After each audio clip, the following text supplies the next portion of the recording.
Hello and welcome to the Conversion Disorder Podcast, where we talk about all the things you're not supposed to talk about in ways we're not supposed to talk about them. And today we're going to start out with talking about AI enablement, because if I hear one more person say that term without knowing what it means, I'm going to go insane. So today we have Scott. Asking. Yeah, Ask, how is it? What does it look like? yeah, it's so okay. So let's talk about AI enablement. Let's talk about what it is, what people think it is, what people are selling it as, and everything in between. But we'll keep it kind of short because we don't have an eternity to go over all of those. So AI enablement to me is the concept of using AI to, let's say, affect, and I'm using affect for a reason, affect your workflow in a way where it is actually beneficial to you.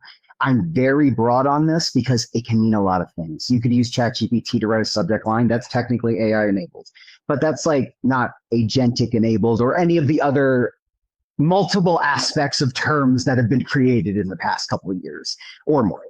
Um, but the question is I could talk about this all day. How does it help you? How does it help you make more money? How does it help you with your company? How does it help you actually leverage it? And that really comes down to what is everyone else doing and what do they think it is? And what everyone else is doing is they're using it for their use case. It might be very small. It might just be subject lines. It might just be customer service. It might be something like that. But how do you actually use it to move the needle? How do you use it to actually make money? So a lot of the stuff that we've been working on is, everything from subject line rewriting to identifying, tones of certain aspects of copy. AI can do a lot of stuff, but it's also one of those things where just enabling doing the same thing you used to do, but under a new, let's call it technology, like old machine learning stuff, but now under AI enablement allows much more confident extrapolation. It allows you to actually predict more with a lot more certainty and be able to actually make better decisions. But it's all based on what you put in. It's all based on what you give it. And that's where a lot of people are kind of messing that up. So for me, AI enablement is the ability to use AI to make your life a little bit easier, maybe to do work a little bit faster, a little more accurate, or to do it in a way where you can maybe get it done faster than you would have on your own. Maybe it's just doing all the research work for you, whatever it is. But if your workflow doesn't revolve around what the majority of people are talking about, you're not going to see much benefit from this. So if you want, Scott. I think when I'm talking to other executives, the main thing I hear is they're looking for something that transforms their business, right? They're not so worried about whether you're using GPT or Claude, right? Their big thing is like what significantly moves the needle. So they agree on that point. But I think, and this is where a lot of people are frustrated with their bosses, is that the vision that they hear or they think they hear is so big, but they have no idea how to get there, right? They're not looking at the processes, they're not looking at the specific projects. So I thought it might be helpful for us to actually talk about what we do, just because we are basically accomplishing AI enablement every day with our customers for the specific use case of certain things in marketing and performance marketing, et cetera. We're not going to help you if you're a manufacturer, right? That's just not our job. But maybe this example helps people connect with it and see why it moves the needle, see how much it moves the needle. And we'll talk about all different aspects of this, including what we're responding to in terms of our customer demands and how we're going to create even more AI enablement in different aspects to support the same primary use case, right? Yep. But we do this product called Boardwalk, and our primary goal really is to get marketers testing faster in every possible sense, right? Yep.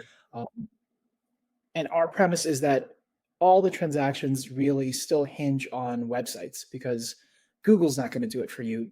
GPT is not going to do it for you in their interface, right? You still need people to give you information, buy a product, and go do something, right? So that's why our primary thing is really optimization packaged in a way that makes it very accessible. And optimization, think of an algorithm like Meta or Amazon's recommender algo, right? But working for you specifically, right? So a platform that is just looking at your data, just working on your data, and not spreading it all over the internet, right? Mm-hmm. So Rob, you want to talk about the most common use cases that we Yeah, so like a lot of the use cases that we have, especially around AI enablement, obviously in my mind, I think about this in two different like pun intended because of what we do, but buckets. I think about it in two buckets. The first bucket is let's say consumer facing. That could be anything like copy. It could be like doing a design. It could be doing that. And then there's a lot of what we focus on, which is more of the back end. That's more making sense of data. That's more utilizing data in a different way. Being able to say, hey, you can use algorithms right now to back test, right? Just like stocks. Like I can do something, I can try to predict it, and I can do this. There is a huge difference between trying to predict based on what you have seen and what you have not yet seen. And that's where the testing is. And that's where the time to get results with AI enablement is insanely faster as long as you have, let's call it, a logical amount of traffic or a logical amount of samples or data or whatever's going into it. Yeah. So some of the examples, for example, like what we do is we use AI enablement for testing different aspects or parameters within algorithms. We use it for being able to enable faster testing frameworks. Too many keywords. Too many keywords. Okay. Sorry. Talk about it We in like terms to of look at what we determine what is is and that? is not important What is on AI? certain levels, and then we leverage that to try to figure out what makes sense for the advertiser. So if they are, the example that I know Scott uses a lot is if they are like a female from Texas or whatever it is, they might convert better on X. Or if they are a male from Florida with like an iPhone, they might convert better on Y. But how do we know that other than assuming or other than doing that? And that's the data. But the difference is the old style is you take all of this, you throw it into a spreadsheet, you look at this and you try to figure out patterns and you try to figure out what it is. And usually it's like, here's our three, like this is the gender, here's the age, here's this. But what if you could do that with 100 or 80 or 50 different points? With humans, that's insanely complicated and it takes a lot of time to do. And there's a lot of ways that they could interact that they just won't be able to connect in the same time frame. So Yeah. one of the, Even in the time that your operations guy took to build that first spreadsheet with the 3 points, that could have been 3, 4 hours of automated testing already creating value for you using Boardwalk, right? oh yeah. Um, And that's assuming, and this is the other part, that's assuming too that that is all one transaction, right? He takes the data, he sends it to one person, they look at that, can make 100% of the decision, send it back, and then he gets to implement. You've still lost time. right? The Yeah. meeting where everybody just like go over it together and be like, oh, let's move this. And, yeah. Yep. And then compliance comes in and has you rewrite it all. So it's like, it doesn't really, the problem is that all of that time that was wasted, well, not wasted, but you know what I mean? It's not used to actually enable better data or optimization. All of that goes into why don't we just figure this out and do this and do, what if it's time sensitive? What if you come up with something 2 days before a holiday and you're running all search and you're like, we could do this right now. It's like, quick, let's get with the designers and then compliance and then this, and then you don't have any ability to segment down. That's the stuff where if you don't start at least collecting early, you'll never be able to leverage later. And everyone that does data knows that part, but not to the extent and not with the time frames AI is enabling Yeah. now. Well, just to use real numbers, in the time since Affiliate Summit, which was the beginning of this month, so call it 20 days ago, right? We've signed up several customers, and several of them have already. I cite these guys because, in particular, they already had ads someplace, and so it's either a single ad or is a couple of static ads, right, on a decline page or thank you page, whatever you want to call those, right? And they so we've seen multiple times those customers achieving 2x 3x the revenue because of the optimization, which just would not have been possible because it's just not possible for you to kind of like micro target, right, those subsegments. And this is just done automatically, and we're about to hit a holiday weekend, right? Human behaviors change, and were your analysts going to work throughout that holiday to look at all 1,000, 2,000 segments that we're basically monitoring for you? No, right? Humans need time off, right? And that's okay. They should have that time off. And that's kind of the point of this, is that we're freeing up, right, and helping people regain time so they can work on the rest of the things, come up with better creatives, right? Come up with innovative ideas, go try different traffic sources, right? Those operations folks, the engineers who probably don't enjoy having to do tiny HTML edits as a ticket, right, in order to help you with your experiment. By the way, that took a week, right, in order to get through the queue, right, for somebody. The analysts who might pore over the spreadsheets, the data scientists who might work on your own internal algorithms. These things are things that we automate with our experience in having built and exited multiple companies, 9-figure exits, if that matters, right? This is some heavy duty stuff that we're bringing to folks. And so you want to work on products, right? This is from the MIT paper last week. This is one reason why you want products, is because it's bringing those experts who are distilling down their algorithm and AI expertise into something that's packaged for a particular use, right? Again, we're not solving problems for everybody, right? We're the first people to tell you that this is not the product for you if it does not seem like a good fit. But that said, this is the benefit, right? So a lot of people are interested in what we're going to do next, right? Further down the line. And also a lot of people are worried about like whose job is getting replaced, right? Rob, you pick. What do you want to go over next? I mean, honestly, the whose job is getting replaced part is always comes up, always. And again, with AI, like, logically, I'm more doom and gloom than not if stuff is not going to be properly done. But there's a big difference in timeframes in how this works, and it works the other way too. So like a lot of this and the aspect of how people can kind of optimize their own stuff, or they can leverage AI to be able to help with theirs. It's all about what you do. It could be as easy as just changing up subject lines and saying, maybe we should try a different demographic, right? Maybe you don't know about the demographic. You don't know how to leverage that. So the problem is a lot of people are trying to go straight to solutions, and they don't understand that solutions don't have the context of what requires you to be able to be successful. They don't understand that. So if we were going to talk about, let's say, our products and where we're kind of going, the aspect, and I'll jump back to the other, but the products and where we're kind of going is we're looking at the aspect of there are certain segments individually. We don't want to take over the whole thing. We don't need to take over the whole thing. We just need to take over the parts that human error exceeds a certain percent, or ends up not seeing certain connections that do make a difference. And before, a 2% difference isn't that big of a deal, but a 2% difference across, let's call it 9 segments that are 30% of your overall traffic, all of a sudden it's a big difference. And that calculates a big difference. That wouldn't be showing up on a spreadsheet. Right. So basically tools that are providing operational support to make sure that little tasks like checking links, setting up and verifying API calls, those kinds of things, posting instructions, that there's a fun one, right? That people get wrong. Those kinds of things we want to make more foolproof. And we're not going to charge you separately as a different product. This is just rolled up into the thing, right? I think the real reality of building SaaS products right now in the AI industrial revolution, such as we're in, is that you need to offer more value in order to separate yourself, because there's no excuse not to anymore. It is really very straightforward, actually, to add a lot of value and cover a lot of ground now, right? And I think that's to the benefit of customers, of marketers, but it's not a thing that everybody does. So, for example, one of the things we've been talking about is a universal dashboard, right? Do you want to cover that one?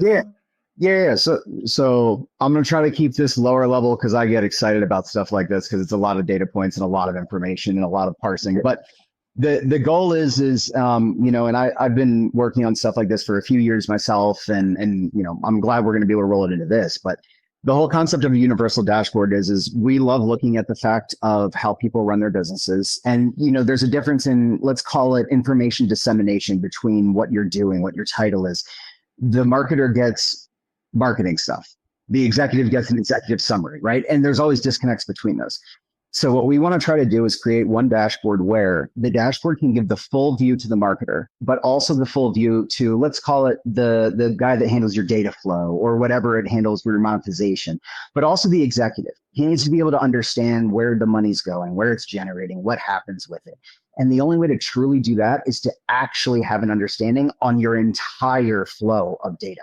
And that means from sending a lead through an API, all the way through a click, all the way through optimizing and having the information from where it came from. Was it email? Was it search? Was it this?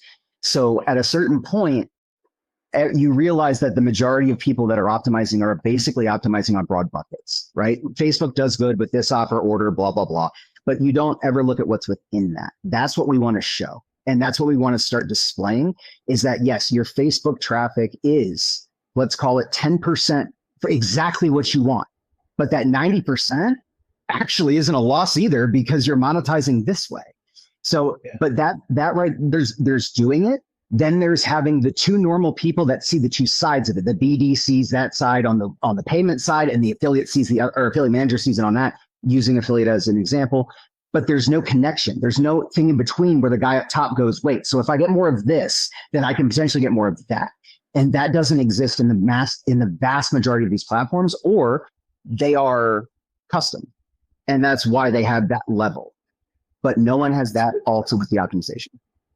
Yeah, so just to kind of tell the story from the perspective of somebody coming into the Boardwalk Universal Dashboard, you're going to look at the activities on your site, which is what Boardwalk manages. Cool, right? But we will have easy integrations into kind of like a Zapier type thing, right? Where you're pulling in from your website analytics, your ad network analytics, your media buy analytics, your email ESP, right? And look at all those things together. But we don't want you to just do spreadsheets because we're so tired of spreadsheets. Instead, we want you to have basically buttons or preset kind of like highlights that you're looking for, right? And it's going to look across all the data and tell you, here's what our ROI is today. Here are the wins. So this is what you should be escalating to your executives, right? To particular campaign owners, to particular, because there are different levels of wins throughout the organization. Tell the intern his campaign idea worked really great, boost that guy, right? But also the potential losses, right? We've sent 200 clicks through this thing and there's no clicks. We need to investigate, right? Highlight things across the whole operation that don't make sense. This particular campaign seems to be losing. This particular campaign seems to be making extraordinarily high amounts of money. And that too is kind of weird, right? Are we looking at a clawback because of just weirdness, right? Like things that go too far out of the norm, right? Highlight that across everything without you having to pull it all into a spreadsheet, create pivots. I know there's people who love doing that stuff.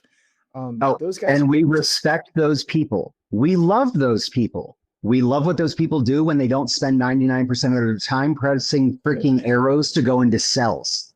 Yeah. Just saying. Right. I hope you love these people because I'm one of them and I live with spreadsheet and pivot tables. Right. We do.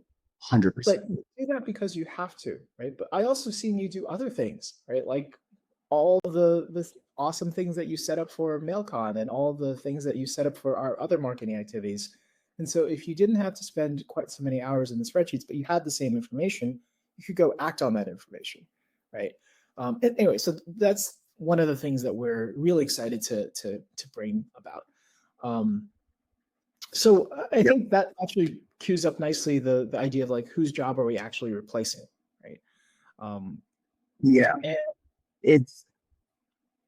I'll let you take that one actually, because you know where I stand on that kind of stuff. Sure. I mean, my opinion is that actually this comes from actual customers asking us, wait, we used your product, it's doing great, so we're happy with that. But why are we hiring more people to use your products more? I thought we were supposed to automate. It's still automated. Well, you're using the product more, but the product is not replacing the jobs of people that you have. It's replacing people that you would never hire. So for example, you would never hire somebody to use spreadsheets to look at, let's say you have 20 data points, right? Well, if you look at the cross products of all of those data points, right, that's 20 factorial. That's a lot of potential data points. And then do that hourly, right? There's nobody who can do that. It's just impractical. This is why we use computers, right? This is literally why we want to automate that process. So let's have something do that 24/7 for you nonstop, right? And the conclusions that come off of that, that's what your team is acting on. And when you look at so much of your audience custom, you start realizing, wait, the women from Texas on an iPhone should have a different treatment, right? So maybe let's do a custom campaign for that because they have such different preferences, right? In terms of which ads they click, which answers they answer on the survey. It's so different than the rest of our audience. Let's do something with that subsegment, right? That's what you actually start realizing. And then let's turn that into a lookalike audience on Meta. And let's turn that into a particular campaign on TikTok, right?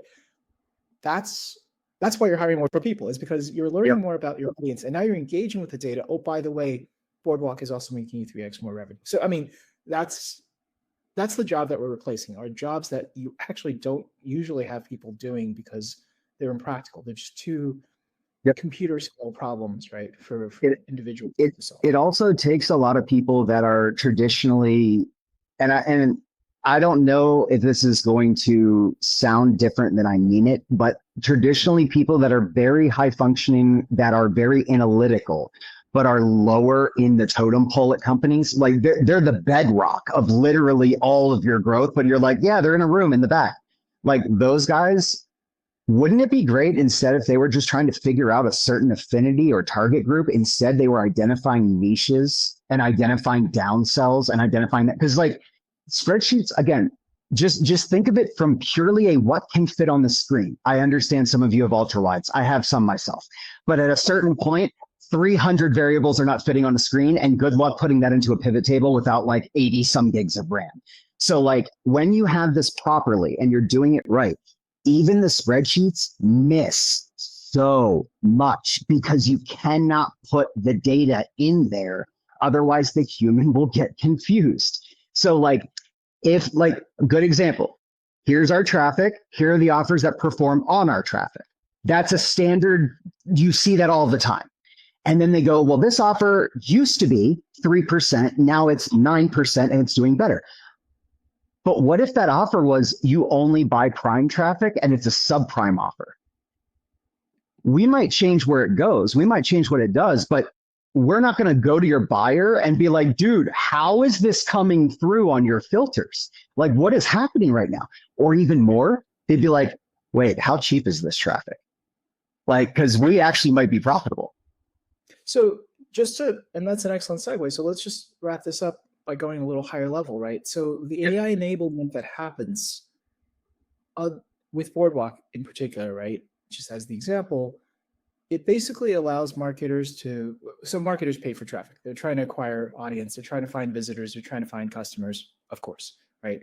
And the reality is 98%, 99.5% don't convert. They're dupes. They're not qualified for one reason or another. They're not that interested, maybe, right? But our AI enablement scenario is that we allow those folks to be monetized, right? You end up monetizing going from 1% of your audience to 60% of your audience. And when that happens, it gives you risk tolerance. It gives you the ability to be more courageous as an organization, right? You can go buy all kinds of traffic because you know what? If I have a lot of non-converters, we still make money on them anyway, right? And that means I can access more sections of the internet. I can do more experiments. I can get to break even much more easily, right? Which means that maybe I actually expand my customer base, right? And that revenue causes reinvestment, which causes this wonderful flywheel effect of growth, right? So anyway, so thank you all so much for tolerating us today.